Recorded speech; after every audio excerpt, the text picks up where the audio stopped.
ఆరు, 7, 8 వచనాలు కలిసి చదువుకుంటాం.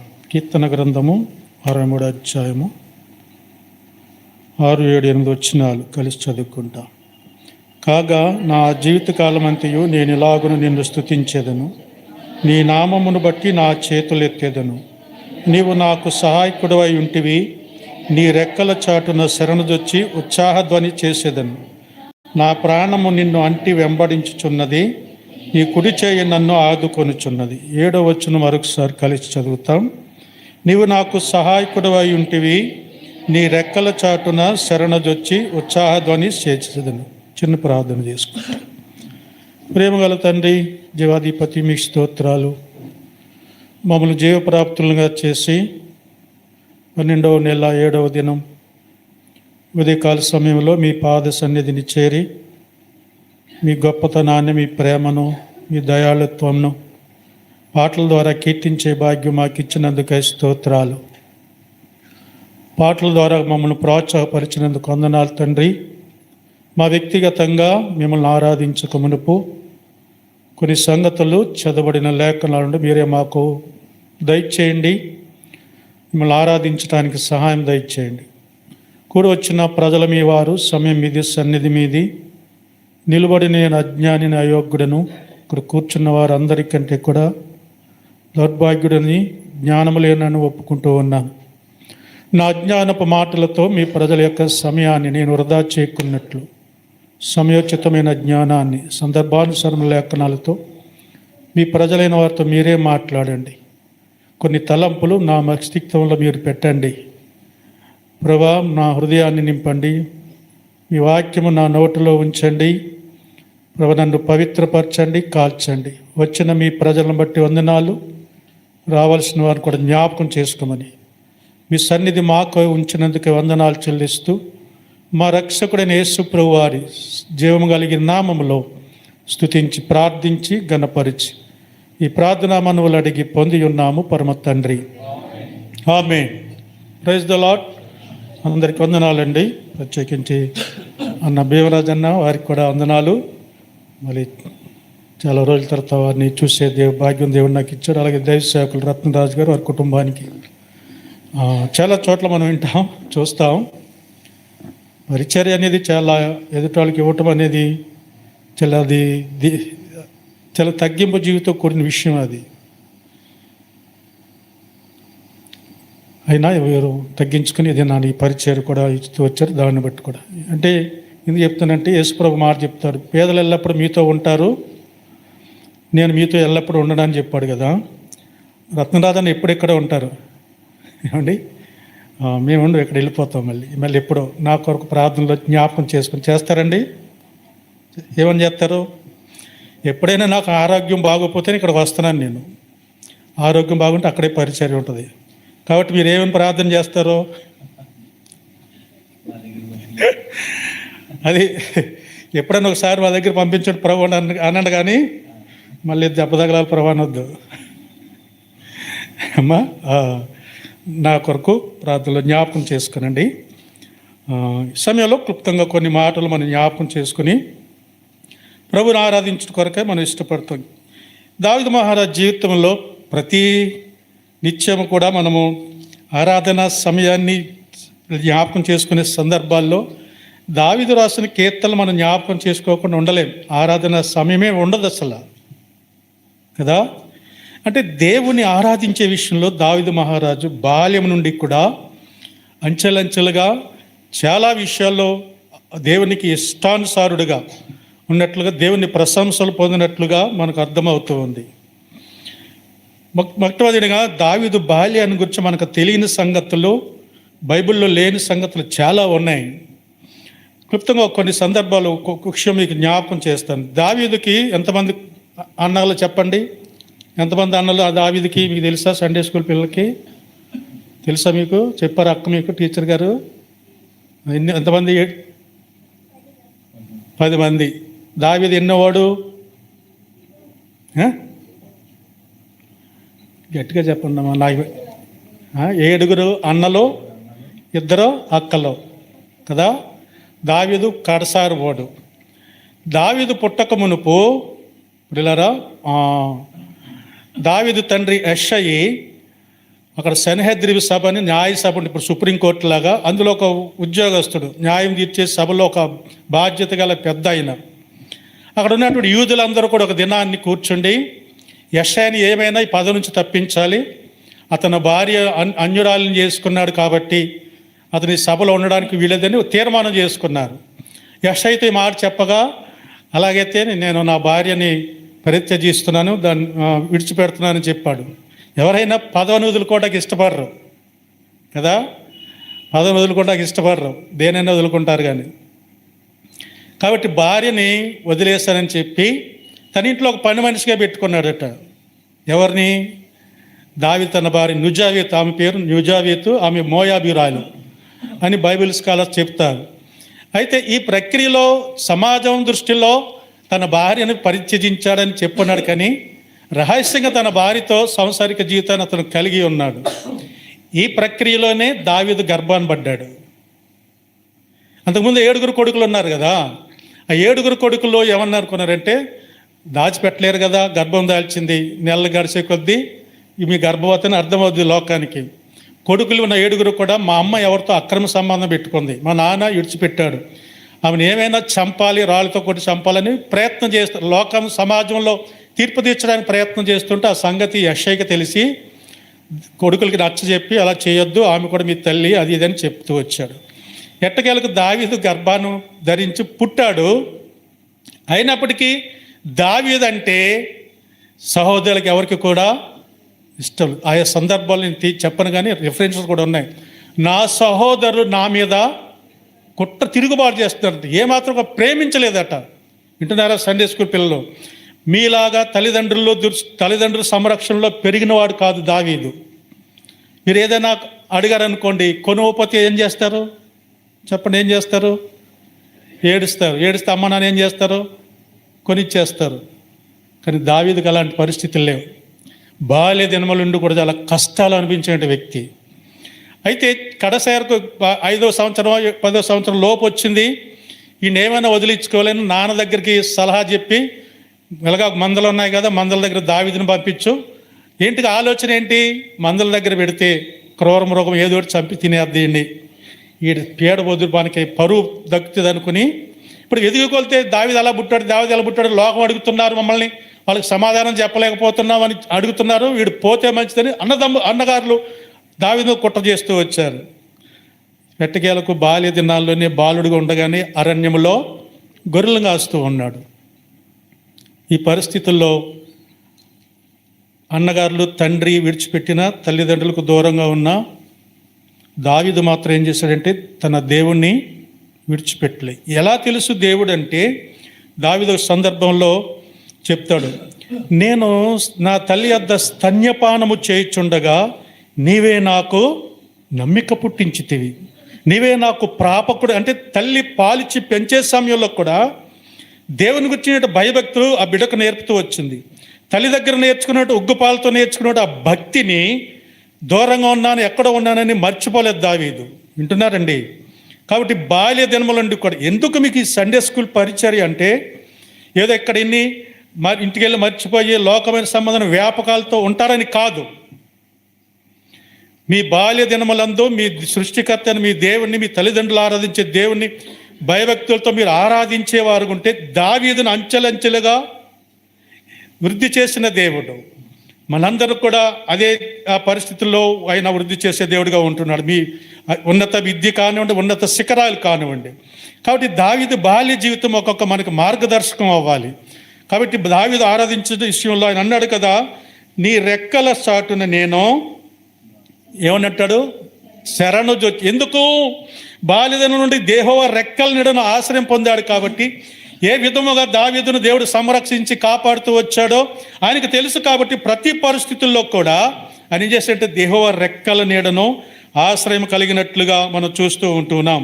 కాబట్టి మనం జ్ఞాపకం చేసుకుంటే ఆయన రెక్కలు, దేవుని యొక్క రెక్కలు మనం ఆశ్రయించేవారుగా మనం ఉంటే పిల్లరా మనకు కలిగే మేలులు.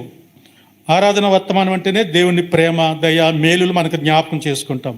బల్ల దగ్గరికి వెళ్ళేటప్పటికి అక్కడ ప్రేమ కనికరం ఉండదండి, ఒక పక్క నరుగుతూనే ఉంటుంది ఇక్కడ కదా. అది బల్లకి ఆరాధనకి తేడా.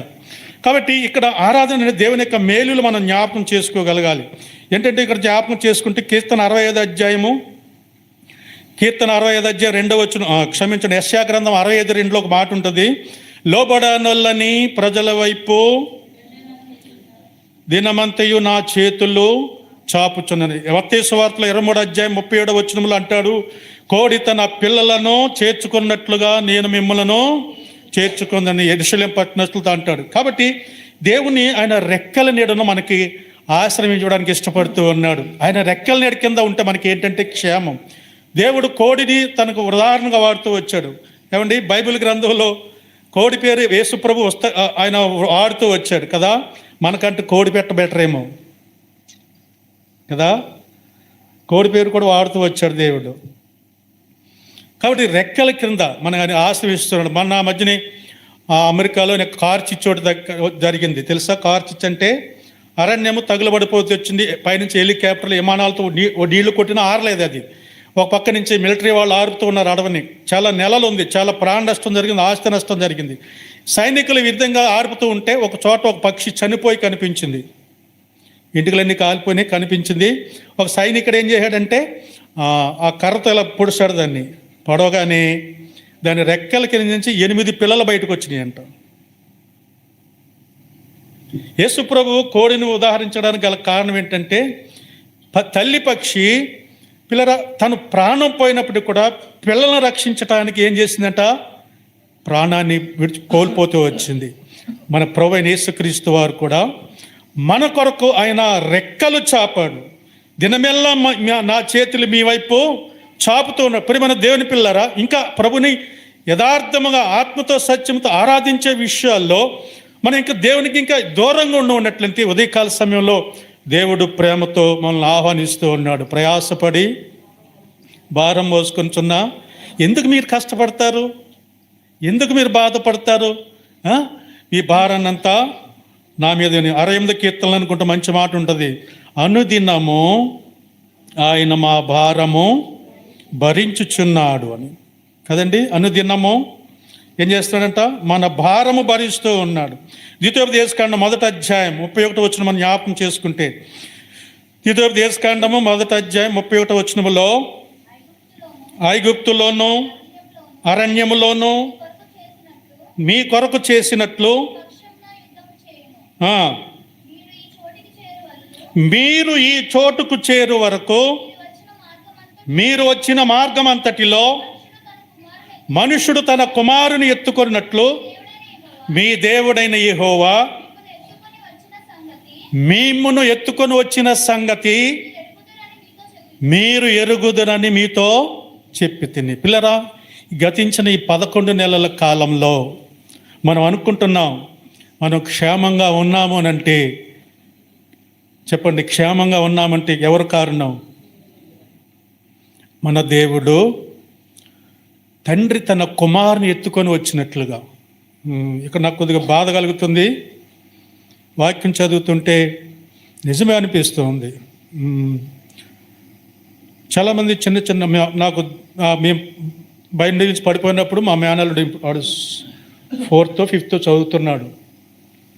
వాడు అన్నాడు వచ్చి, అంకుల్ చాలామంది చిన్న దెబ్బలకే చచ్చిపోతున్నారు అంకుల్, దేవుడు మీకు చాలా మేలు చేశాడు అంకుల్ అన్నాడు. వాడు చిన్న బిడ్డాడు, మ్యాంగో అని.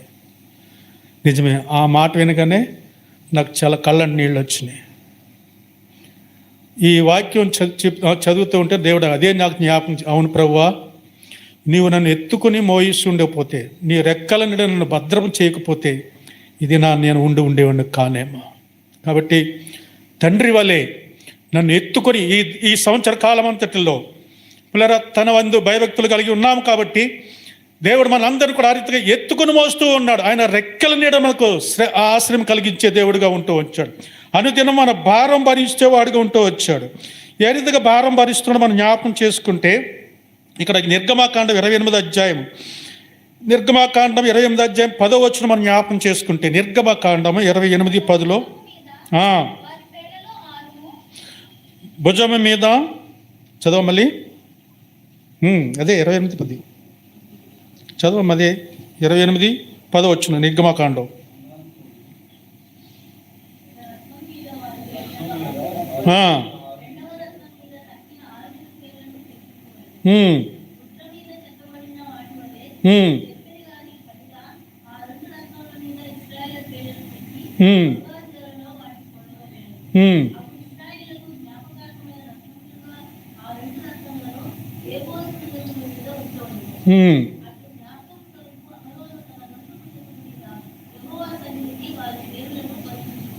యెహోవా సన్నిధిని వారి పేరులను ఏం చేసినట?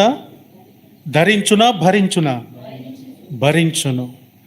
ఇక్కడ అదే అధ్యాయం 29వ వచనం కూడా మనం జ్ఞాపకం చేసుకుంటే 29వ వచనములో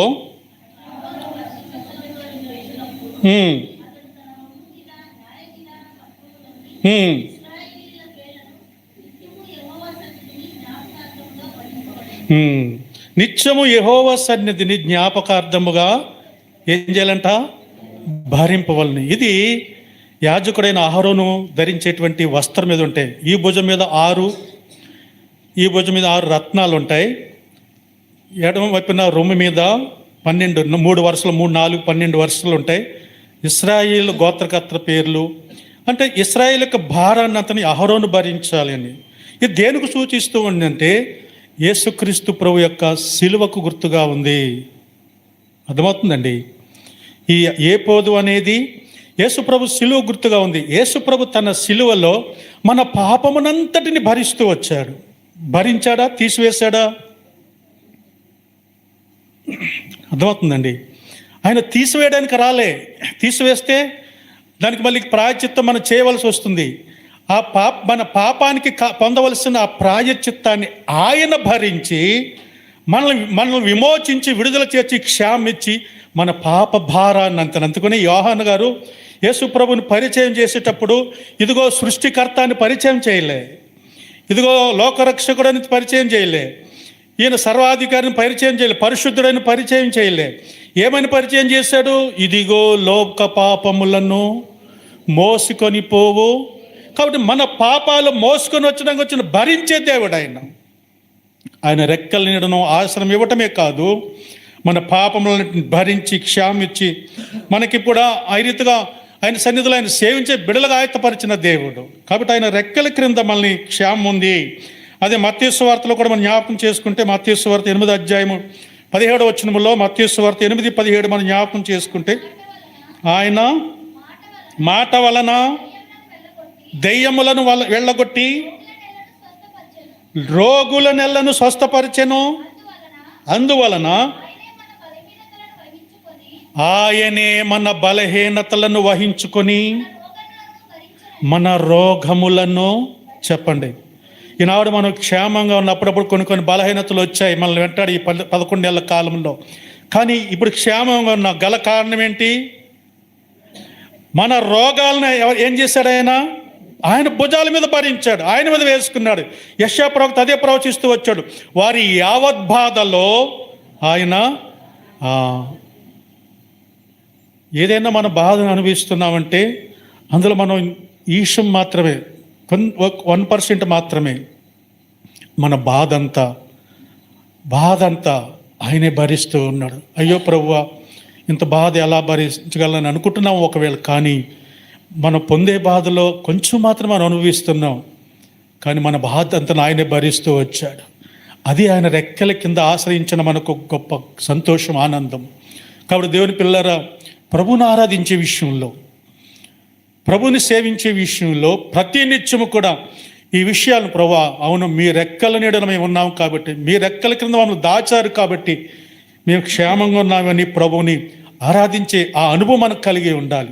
రెండవదిగా చూస్తాం ఇక్కడ మలాకీ గ్రంథం 4:2 మలాకీ గ్రంథం అందరికీ తెలిసిన మాట ఇది. మలాకీ గ్రంథము 4:2 మనం జ్ఞాపకం చేసుకుంటే, అయితే నా నామమందు భయభక్తులు గలవారికి మీకు నీతి సూర్యుడు ఉదయించును, ఆయన రెక్కలు చెప్పండి, ఆయన రెక్కలు చెప్పట్లేదు అనమాలు ఉన్నవారు తల్లు చెప్పండి, ఆయన రెక్కలు ఆరోగ్యము అనుగ్రహించును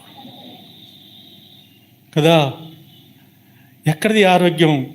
అబ్బా నేను ఎక్కడికో వెళ్ళానంటే పలానా హాస్పిటల్ మంచి ఎండి అండి అయినా పిల్లరా గొప్ప గొప్ప హాస్పిటల్లో చూపించుకున్న వాళ్ళు కూడా ఇది లేరు. అర్థమవుతుందా? కానీ ఈనాడు విస్తారమైన ఔషధాల కంటే తేను కృప చాలా గొప్పది, బలమైన శక్తి గలది. ఆయన మాటలో జీవం ఉంది, ఆయన మాటలో శక్తి ఉంది, ఆయన మాటలో బలం ఉంది. కాబట్టి ఆయన మాట సెలవిచ్చాడు కాబట్టి మనం ఆరోగ్యంగా ఉన్నాం. ఆయన రెక్కల క్రింద మనం ఆశ్రయం కలిగి ఉన్నాం కాబట్టి ఇప్పుడు ఆరోగ్యవంతులుగా ఉంటూ వచ్చాం. ఈ ఆరోగ్యం ఎవరిది? దేవుడిచ్చింది. ఎందుకు మనం ఏమైనా ఆరాధించాలి? మనం మొదటి జ్ఞాపకం చేసుకుంటే ఆయన మన భారమంతా భరించే దేవుడు, మన పాప భారాన్ని కూడా భరించి మన నీతిమంతులుగా పరిశుద్ధులుగా చేసిన దేవుడు. ఆ కారణాన్ని బట్టి మనం ప్రభుని ఆరాధించాలి. రెండవదిగా ఆయన రెక్కల క్రింద మనం ఉన్నాము కాబట్టి ఈ గడిచిన సంవత్సరాంత కాలంలో అన్నింటిలో కూడా, నెలలన్నింటిలో కూడా మనకు ఆరోగ్య క్షేమాలు ఇచ్చి పోషించి క్షేమం ఇచ్చిన దేవుడు. ఇదిగో ఈ 12వ నెల, ఈ మొదటి పునరుద్ధాన దినములో ఆరోగ్యం కలిగి ప్రభుని ఆరాధించే కృప మనకి ఇస్తూ వచ్చాడు. ఈ ఆరోగ్యం ఇచ్చిన దేవునికి మనం ఏం చేయాలి? ఇప్పుడు 1 గంట ఆక్సిజన్ పెట్టారు అనుకోండి హాస్పిటల్లో వాళ్ళు, గంట ఆక్సిజన్ పెడితే ఎంత అవుతుందో తెలుసా?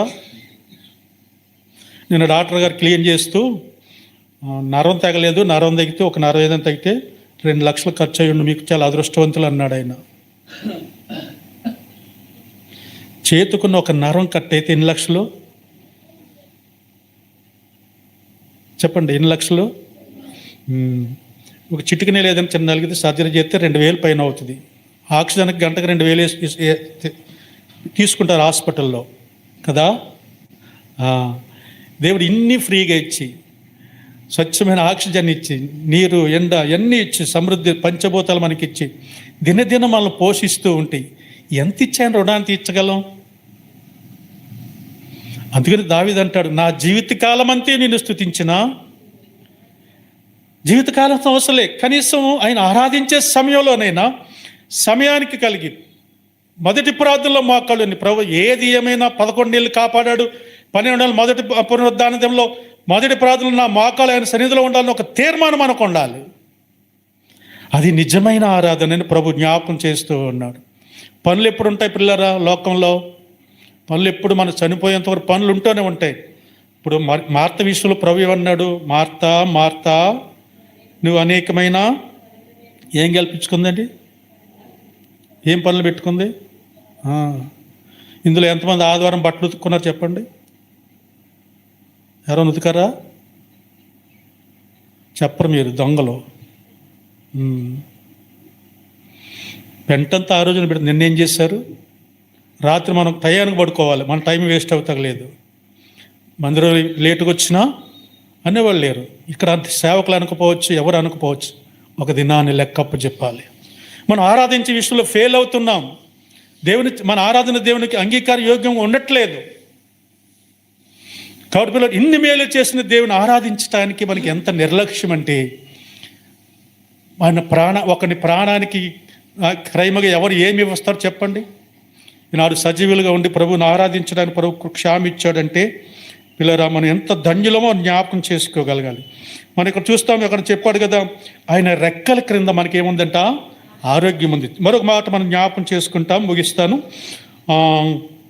ఇక్కడ చూస్తాం రూతు గ్రంథం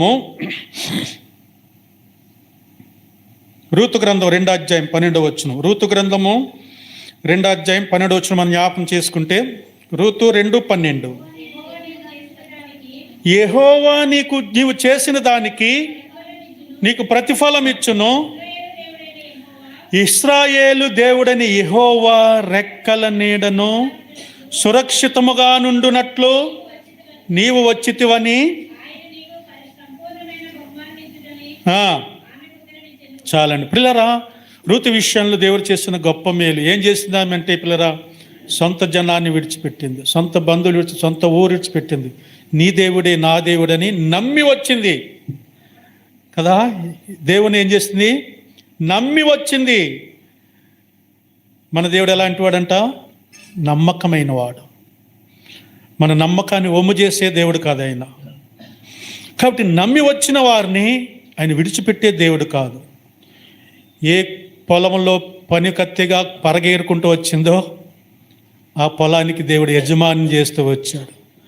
ఒకప్పుడు ఆ పొలంలో పని పరిగేరుకుంటుంటే అక్కడ ఉన్న పని వాళ్ళ అమ్మాయి ఎలా అని పిలిచేవారేమో, తర్వాత అమ్మగారు అని పిలిచారట. యెహోవా రెక్కల క్రింద నీవు సురక్షితంగా ఉన్నట్లుగా నీవు వచ్చితివి. ఆయన రెక్కల నీడ మనకి ఏం కలుగుతుంటే సురక్షితము, క్షేమం, భద్రత. కాబట్టి పిల్లరా, ఒకనప్పుడు లోకంలో మనం ఏమీ లేని వారుగా ఉండవచ్చు. దేవుని రెక్కల నీడను మనం ఆశ్రయించి ఆయన నమ్మిన వారుగా మనం ఉంటే పిల్లరా, మనకు ఆ రెక్కల క్షేమం కలుగు చేస్తూ ఉంటాయి.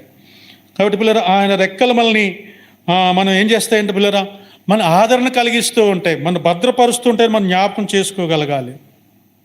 ద్వితీయోపదేశకాండం 32:11, ద్వితీయోపదేశకాండం 32:11 కూడా మనం జ్ఞాపకం చేసుకుంటే 32:11, పక్షిరాజు తన గూడు రేపి ఓటిపైన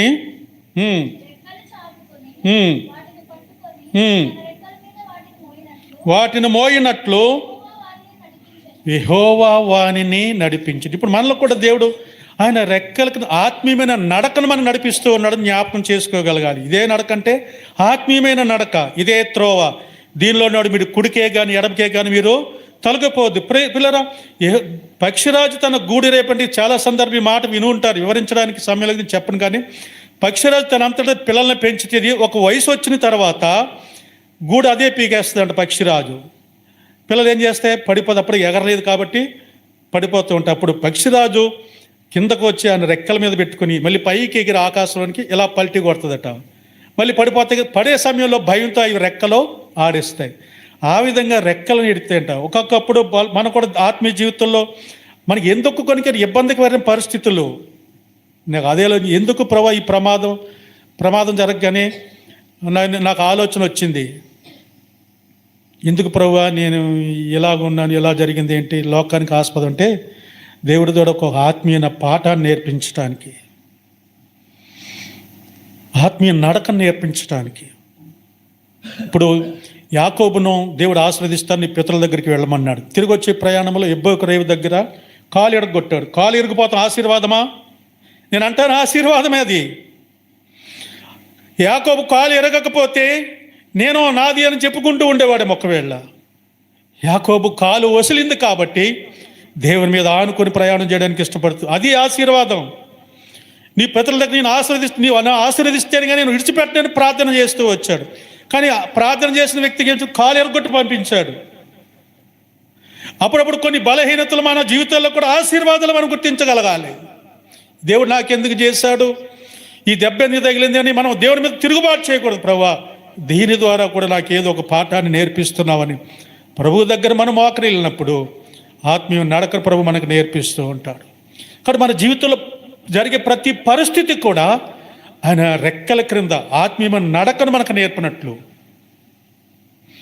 ఆత్మీయమైన నడకను మనం నేర్పించడానికి ప్రభు మనల్ని నడిపిస్తున్నాడు. మన జ్ఞాపకం ఒకవేళ ఈ గడిచిన 11 నెలల కాలంలో మనం ఏదైనా ఇబ్బందికరం పరిస్థితులు వెళ్ళి ఉండవచ్చును, కానీ దాని విషయం దేవుని మీద తిరుగుబాటు చేయవద్దు. పలానా పరిస్థితుల్లో నాకు ఇచ్చిన బలహీనతను బట్టి ఒక ఆత్మీయ స్థితిని నాకు ఇచ్చావు ప్రభు అని మనం గుర్తించగలగాలి, గమనించగలగాలి. దేవుడు ఏది చేసిన మన జీవితంలో ఎలా చేస్తాడంటే ప్రేమతోటే చేస్తాడు కదండి, ప్రేమతోటే చేస్తాడు. ఆయన కక్షతో ఏం చేయడు. ఆయన మాట విన్నప్పుడు కూడా రకరకాల పరిస్థితులు వెళ్తున్నప్పుడు ప్రేమతో మనల్ని గద్దించి, కాబట్టి తండ్రి శిక్షించిన కుమారుడు ఎవడు అని ఉంటుంది కదా. పిల్లలు మనం గద్దించమా? దేనికని గద్దిస్తాం, వాళ్ళని కొడతాం. అప్పుడప్పుడు వాళ్ళు పోవాలనా, పాడైపోవాలనా, సన్మార్గంలో ఉండాలని అప్పుడప్పుడు గద్దిస్తుంటా, తిడుతూ ఉంటాం. దేవుడు కూడా అంతే. మన ఆత్మీయ నడకను నేర్పించడానికి కొన్ని పరిస్థితులు మనకిచ్చి ఆత్మీయ నడక అంటే ఆయనకి ఇష్టం లేని వారుగా కాకుండా ఆయనకి ఇష్టమైన రీతిలో నడుచుకుంటూ పిల్లరా ఆయనను సేవించి ఆరాధించేవారుగా మనం ఉండాలని దావీదు మహారాజు అన్నాడు కదా, నేను పడిపోనట్లు నన్ను గట్టిగా తోసితివి, యెహోవా నన్ను కఠినముగా శిక్షించెను కానీ మరణమునకు అప్పగించలేదు. యెహోవా నామమునకు స్తుతి కలుగునని దేవుని ఆరాధించడానికి తనకు కలిగిన బాధలన్నిటిలో నుండి దావీదు దేవుని స్తుతించడం నేర్చుకున్నాడు, కానీ దేవుని మీద తిరుగుబాటు చేయలే. ఆ రీతిగా దావీదు తన బాల్య దినం నుండి ప్రభుని సేవించి ఆరాధించడం నేర్చుకున్నాడు. ఆయన రెక్కల కింద ఉండేటువంటి ఆ పరిస్థితి, ఆరోగ్యము, క్షేమము, భద్రత ఏమిటో ఎరిగి ఉండి జీవితకాలం అంతా కూడా ప్రభుని సేవించడానికి ఇష్టపడుతూ వచ్చాడు. దేవుని పిల్లలారా, ఈ ఉదయకాల సమయంలో మనం జ్ఞాపకం చేసుకోవాల్సిన విషయం, ఆయన రెక్కల నీడను సురక్షితంగా ఉండడానికి మనం వచ్చాం. ఒకవేళ మన జీవితాల్లో ఏదైనా కొన్ని క్షేమలేని పరిస్థితులు వచ్చి దాంట్లో కూడా దేవుడు ఆత్మీయ నడకను నేర్పించడానికి దేవుడు మనల్ని నడిపిస్తూ వచ్చాడు. ఆయన రెక్కల మీద మోస్తూ వచ్చాడు. తండ్రి తన కుమారుని ఎత్తుకున్నట్లుగా ఈ 40 సంవత్సరాల కాలంలో మీరు ఎరుగుదురు కదా అని అడుగుతూ వచ్చాడు మోషే. ఈ 11 నెలల దినాల్లో మనకు తెలిసిందే లేదా, మనం ఎవరితో ఎవరు నడిపించబడుతూ వచ్చాం, ఎవరిని బట్టి క్షేమంగా ఉంటూ వచ్చాం, ఎవరిని బట్టి ఆరోగ్యంగా ఉంటూ వచ్చాం. ఇవన్నీ ఎరిగి మనము దేవుని ఆరాధించటమే ఆయన కోరుకునేది.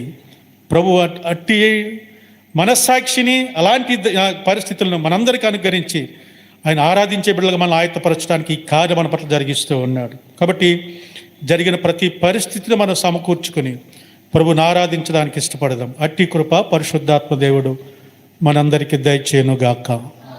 గట్టిగా చెప్పండి ఆమేన్. Praise the lord. అందరికీ వందనాలండి.